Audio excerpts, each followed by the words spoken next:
La reine ne coupera pas le prince Harry et Meghan Markle, a expliqué un biographe royal car le monarque est tout au sujet du pardon.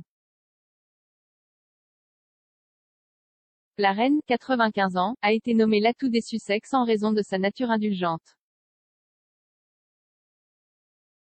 La biographe royale Ingrid Seward a expliqué que le mantra du monarque pour le pardon signifie que le prince Harry et Meghan Markle ne seront coupés sous aucune forme. Cependant, elle a averti que le duc et la duchesse perdaient la confiance du public.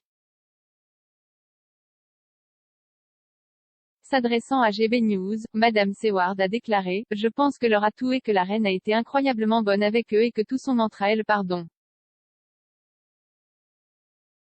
Je ne pense pas qu'elle va les couper sous quelque forme que ce soit, mais ils ne sont importants que s'ils ont de la popularité et s'ils ont des gens qui sont prêts à écouter ce qu'ils disent.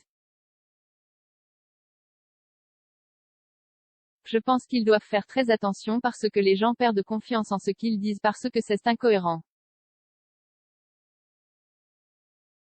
Cela survient alors que le duc et la duchesse de Sussex sont dans le chapitre « florissant » de leur vie et entrent dans une nouvelle ère de visibilité, a déclaré le co-auteur de Finding Freedom.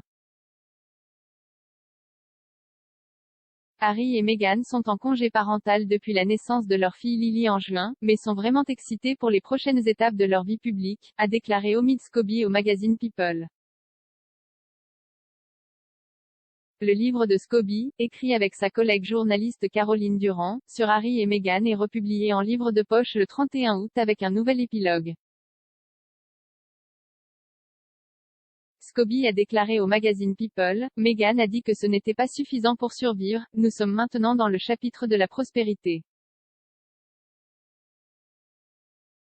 Il a décrit le couple comme étant dans un endroit plus sain alors qu'il entre dans l'ère de la visibilité et se prépare à développer leur travail en personne avec leur fondation Archewell cet automne.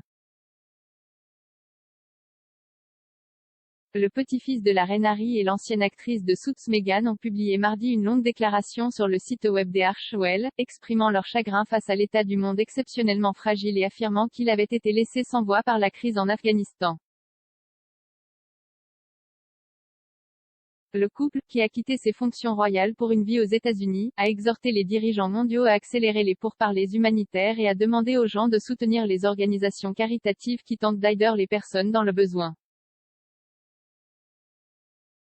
Lors de la tournée officielle des Sussex en Afrique en 2019, Meghan a parlé aux réalisateurs de documentaires télévisés des pressions de la vie royale. Il ne suffit pas de survivre à quelque chose, ce n'est pas le but de la vie.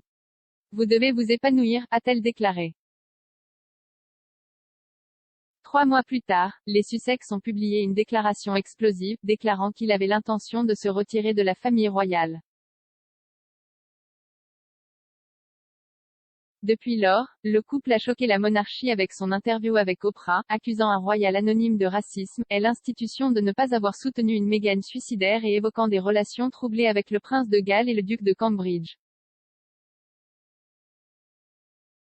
Harry et Meghan ont signé des accords lucratifs, estimés à plus de 100 millions de livres sterling, avec Spotify et Netflix pour financer leur nouvelle vie dans l'enclave des célébrités de Montecito en Californie. Le duc devrait publier ses mémoires en 2022, l'année du jubilé de platine de la reine, avec la famille royale préparée pour les retombées.